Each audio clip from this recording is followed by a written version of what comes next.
Today, we have this honor to have San Jose City Council member. Mr. Mahan is now running for mayor of San Jose. And who is you running against? Supervisor Cindy Chavez. I saw lots of mailer from you and saw lots of board on the streets. And I also see Cindy's board a lot. So lots of people say it's a really high stake campaign. Some media even say you guys are fighting for the soul of Silicon Valley and you advocate for common sense solution.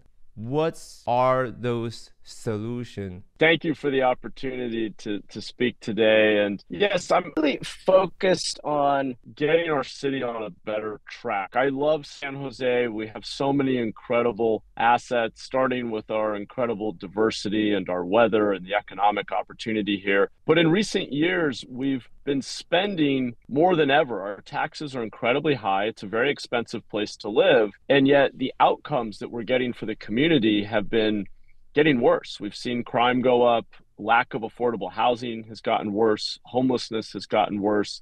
The city doesn't look and feel safe and clean anymore. And I want to get us on a better track, but I think that doing that is going to require us to be much more focused. It's one of the things I learned working in the tech sector is if you try to do everything, you don't do anything well. You have to focus, set goals, measure performance, and be accountable for the outcome.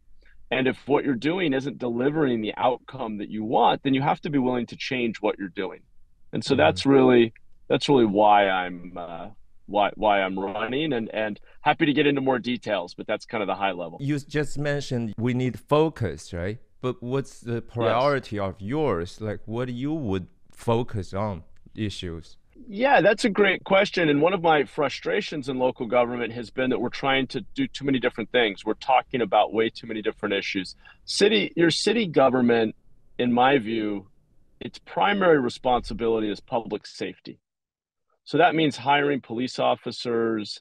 It means having after school programs for our kids to give them safe places to learn. It means addressing addiction and mental illness in the community. It means ensuring that when someone does go to jail, that we rehabilitate them so that when they are released from jail, they're able to get a job and lead a productive life in society. So public safety, from the perspective of local government, really has to be the focus and the top priority.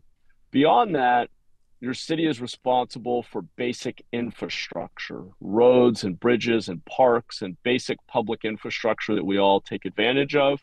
And then I'd say third, we have a lot of control over what's called land use. We issue permits to build things. We do inspections. We do code enforcement. We manage the built environment. I want to see us focus in those three areas and really deliver a vibrant, safe, clean city that people are proud of. And lately, I feel like we've sort of either taken our eye off the ball or we've embraced policies that simply aren't working. So San Jose is the 10th largest city in United States, right? But also I noticed there are around 6,000 homeless people in our city, and we can see them daily. I mean, and I noticed you and Cindy Chavez has different solutions. Like we do.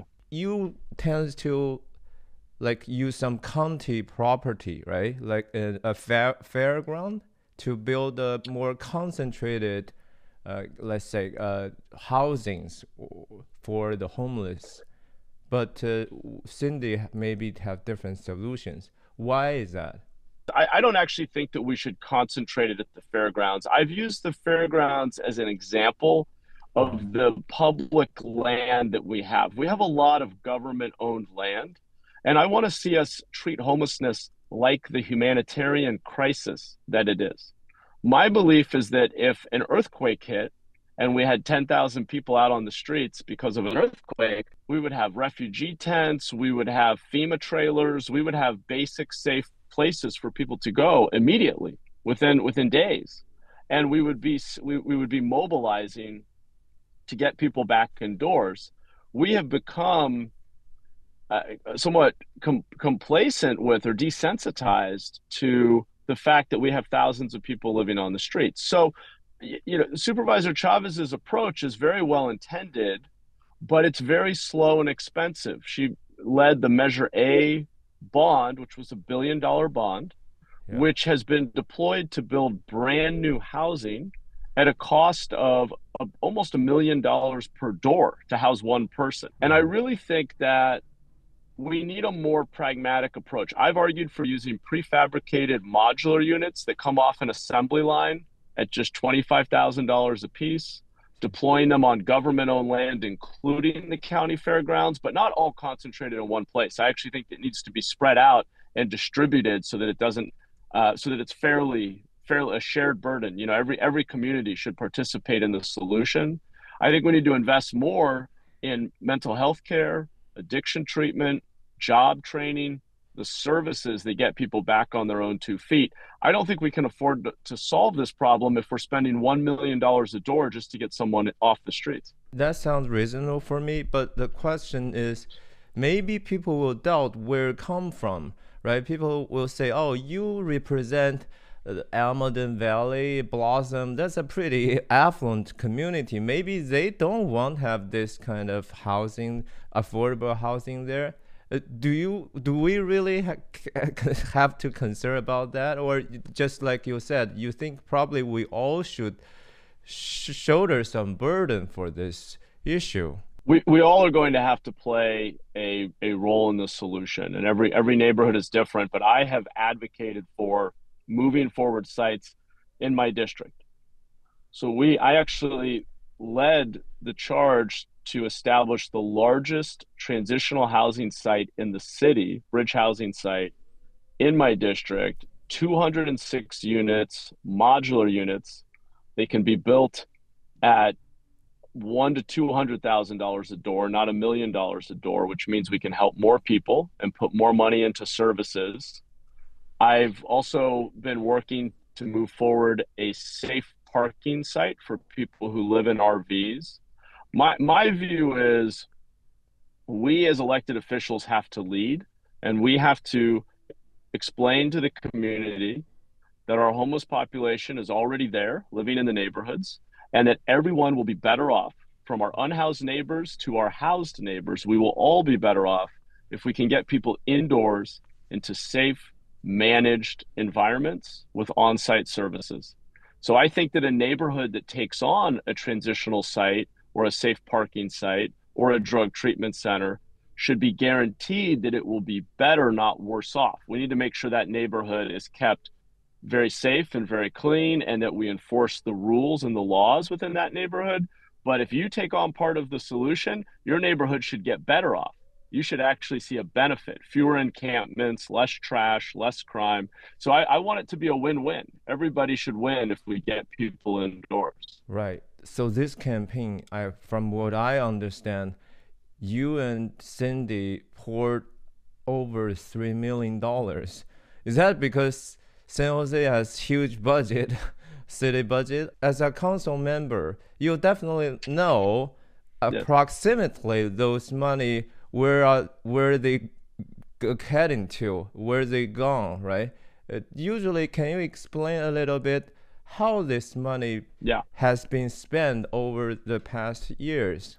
Yes. So the city's budget is about $5 billion a year. $5 billion. The county's budget, yes, $5 billion per year. The county's budget is about $11.5 billion per year. And the county deals with health and human services, so hospitals, mental health care, the foster care system, the jail system, the courts.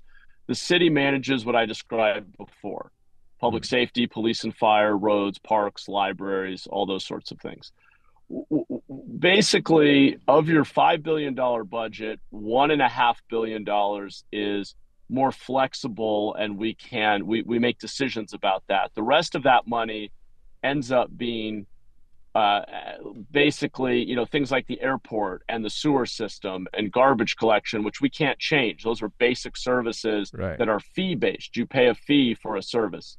Now, in terms of the campaign spending, it's actually very interesting if you look at the data.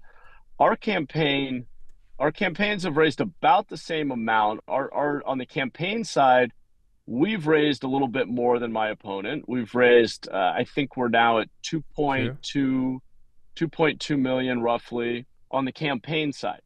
Now on the campaign side, you're only allowed to give up to $1,400. And we have, I'm proud to say, many more individual donors, many more individuals who live within San Jose who have contributed, and a lower average donation amount. But when you look at the outside money, the PACs, political action committees, these are the special interest groups, there's much more money on the side of my opponent, significantly more. In fact, when you add it all up, we are getting outspent more than 2 to 1. But because we've run such a grassroots campaign going out to neighborhoods, we've done 350 house parties in neighborhoods across the city, in living rooms and backyards and small businesses. And that's why we are even in the polls right now. The polling is very close because our team has done a phenomenal job of running a very grassroots campaign. In fact, I'll just end on this. Our campaign is run by about 50 high school and college students locally who are from across the entire city. So it's been a very grassroots effort. But how did you build up this team? You just been here like a freshman council, right?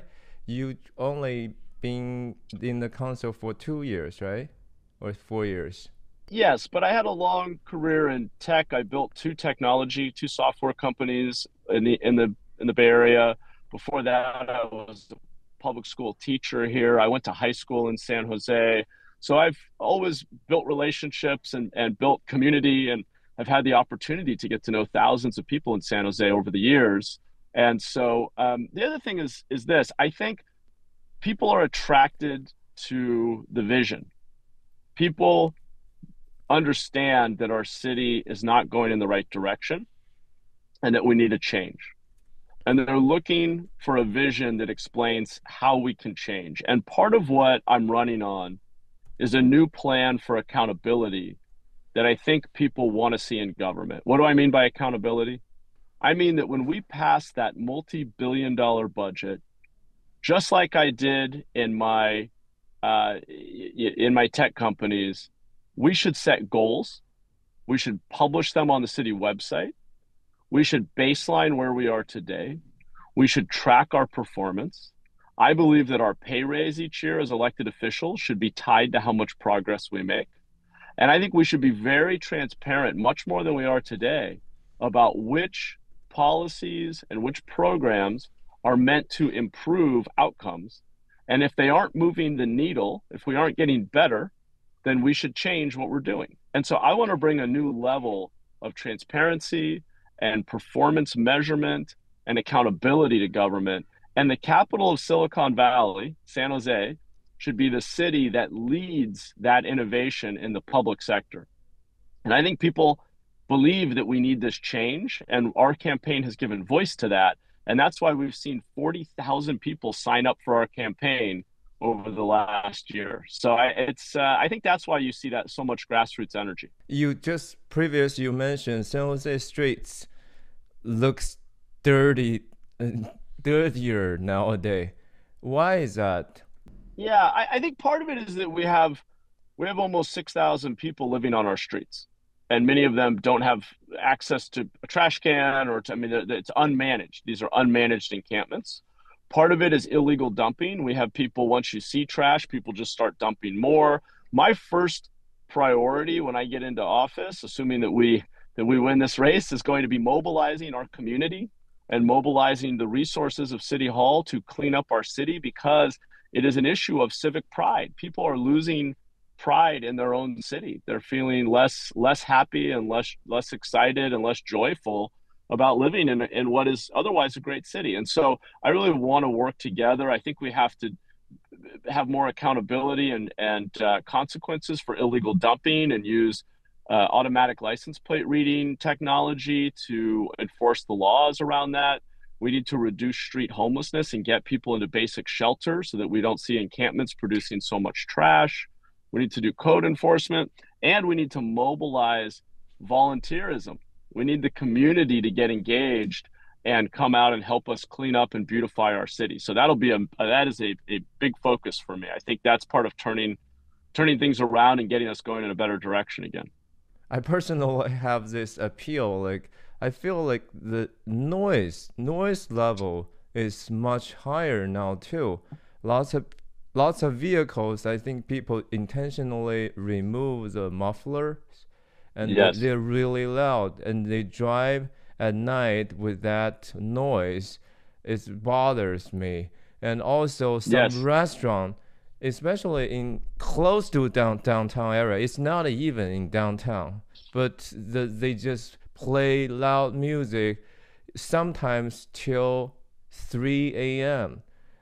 Is there anything? That's a code enforcement issue. Yeah. Right. So how can we cope with this as a resident? Like, who can we talk to? And is there any noise ordinance? There is. There's a noise ordinance. There are laws on the books that just aren't being enforced. And I think we have to get back to basics. Part of my message about accountability has to start with focus. You can't be accountable for everything. It has to be a reasonable number of things that you're accountable for. And I think that the basic public safety and quality of life issues, which we're talking about, have to be the focus. And so that means properly staffing our police department, hiring more community service officers who can deal with nonviolent crime and basic code enforcement. We have a lot of abandoned vehicles. We have a lot of noise issues, as you point out.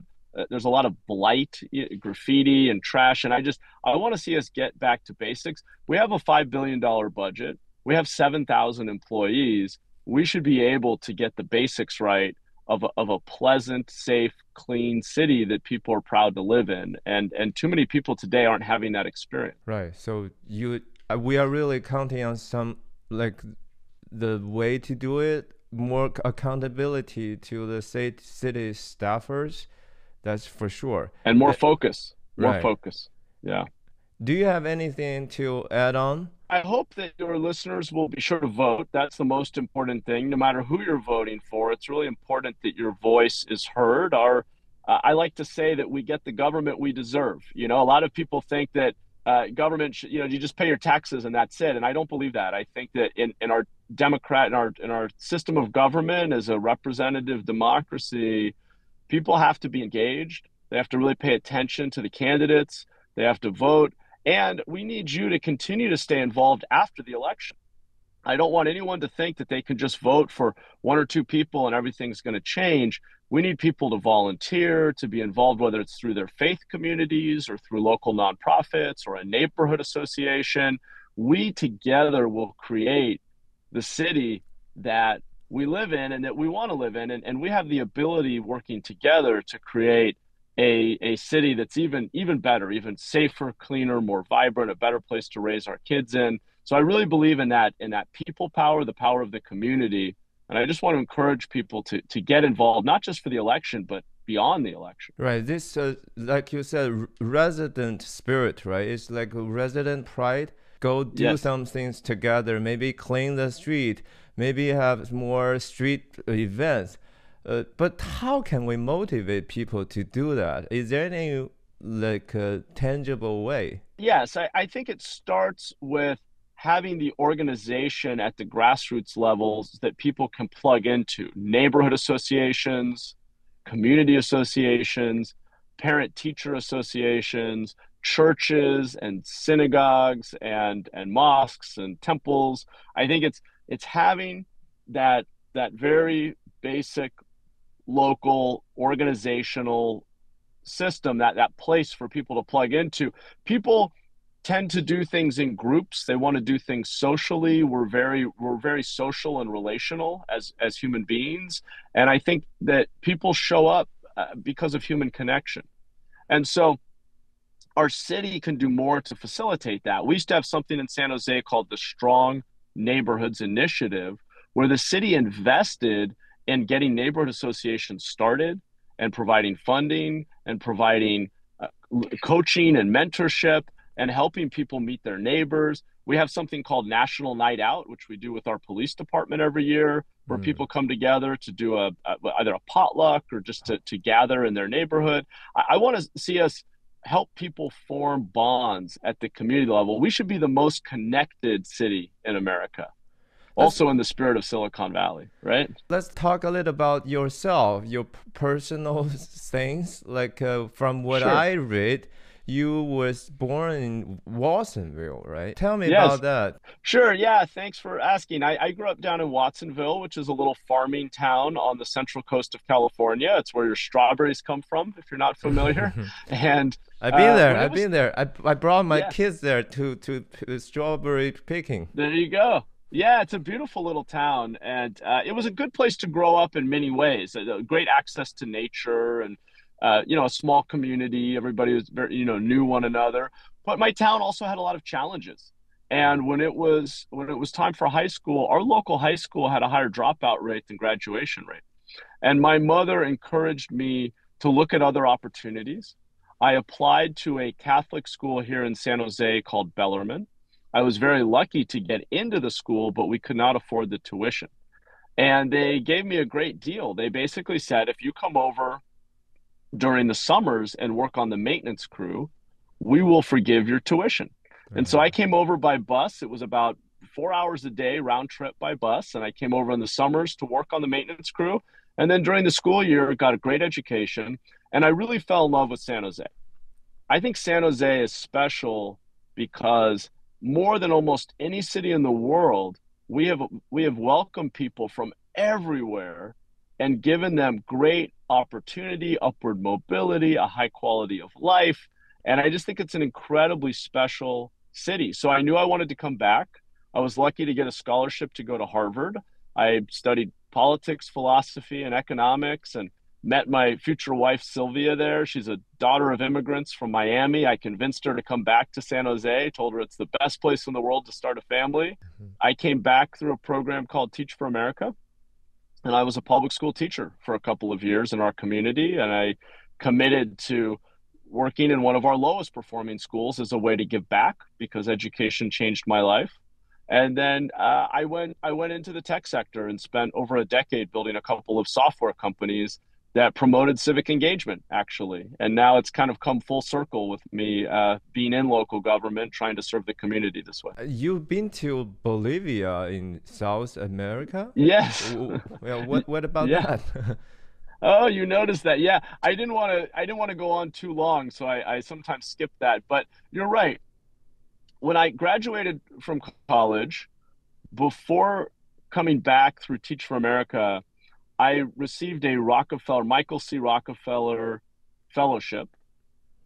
And the fellowship was really a special opportunity. They basically said that it's about self-discovery through cultural immersion. And I was able to pick where I wanted to go. I went to Bolivia and spent almost a year working in economic development. So we were building irrigation systems, water pumps, windmills, and piping to help family farmers have more economic opportunities. So once they had access to more fresh water, they could grow more crops, they could have more livestock.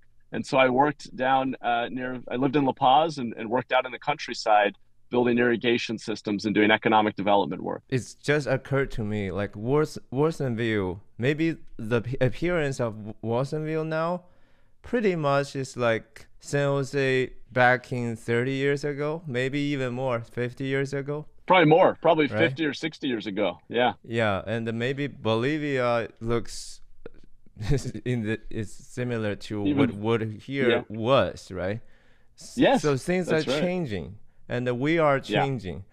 Do you think there's something should not be changed, like some kind of value? I noticed your mailer, you have this family representation. Did you intentionally to send a message? Well, that's a good question. I think that many things change in terms of technology and the economy, and how we organize society can evolve over time. But I do think that there are fundamental values. I really do. And the one, one that shines through for me from my own faith background, but just across all of our faith, major world religions, is the idea that we are all interconnected. We all affect one another. We are part of one social whole and part of one body, if you will. And that at a fundamental level, you don't hear about this in politics much, but we are called in our own way to love one another. And that's what makes a society work. It's what makes a family work. It's what makes human life really worth living, is that ability to serve one another, to love one another, and to be in relationship with one another. And so I think that, investing in our children, having strong families, promoting basic values of respect and love and kindness and service. I think these things matter. We don't get the opportunity to talk about those values as often in politics. We often jump right to policy, and we often jump right to our disagreements and where we disagree on policy. But at the end of the day, there's something more foundational, more fundamental about humanity and what brings us, what we have in common and what makes us happy and fulfilled, that is really important and often gets left out of our political conversations. So I do that is part of what motivates me. That's part of the set of values that I was very lucky to get from my parents and my upbringing. And so that does inform how I try to think about politics and public policy. I really appreciate what you just shared. So, we Chinese American, especially for the first generation immigrants, right? New immigrants always have lots of anxieties, pressures, like how to survive. But actually, lots of Chinese Americans here doing pretty well, right? They financially successful, yes, but they still have this anxiety, and they pass this anxiety to their kids too. Like they always feel like, you should do this and that. You should learn all of these skills in order to just maybe in the future be very successful. But from what I read from you, your experience or your past, you actually came from a relatively low-income family, right? But look at you. You are now doing public service, and I from my standard, you're pretty successful. Do you have anything to share for our peer parents and how to actually bring kids up in a more, let's say, healthy way? That's a great question. I really appreciate that question. I have to admit, it's something that I'm thinking about a lot as a parent myself. My wife and I met in college and, of course, felt some of that pressure. My wife's family she's a daughter of immigrants. Her parents immigrated to the U.S.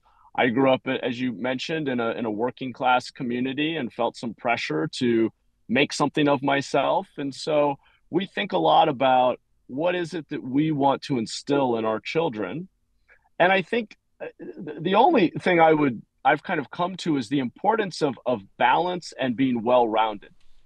I think it is important, on the one hand, to teach your children the value of hard work and a strong work ethic, the value of discipline, of focus, of being able to delay gratification, being able to not always just immediately get whatever you want. I think there are a lot of those maybe more traditional values that are important for being successful.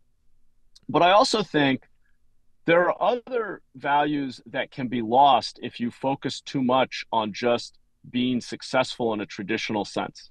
If you just focus on achievement, you can lose out on all of the other things that are important. Curiosity is important. Creativity is important. True creativity, where you're not being told to be creative, but you actually can generate things yourself out of your own inner energy, right? Your own spirit. The ability to love and serve others and be in relationship with others and ask good questions and be interested, be other-centric, be empathetic, the capacity for empathy, the connection with nature. I mean, there's so many other elements of life And I was very thankful that while my parents always had high expectations for me academically, they also exposed me to art, to nature. They found the right balance. And I think raising children who are well-rounded and have a diverse set of experiences and aren't always being pressured just to achieve in a measurable way is very important for their mental health and well-being and ability to be truly successful, which is not just about money and credentials and titles, and it's also about being happy and being respected and being able to help others. There's a broader definition of success that I think we have to embrace. Yeah, that's what we talk about, the soul of Silicon Valley, right? Creative, innovative, yeah, and always thinking about serving others and love one another. So exactly. Thank you, Matt. And thank you. Hope you have a successful campaign. I know you have a busy day ahead, so you're free to go. Thank you so much, Matt. No, thank you. Thank you for having me. I really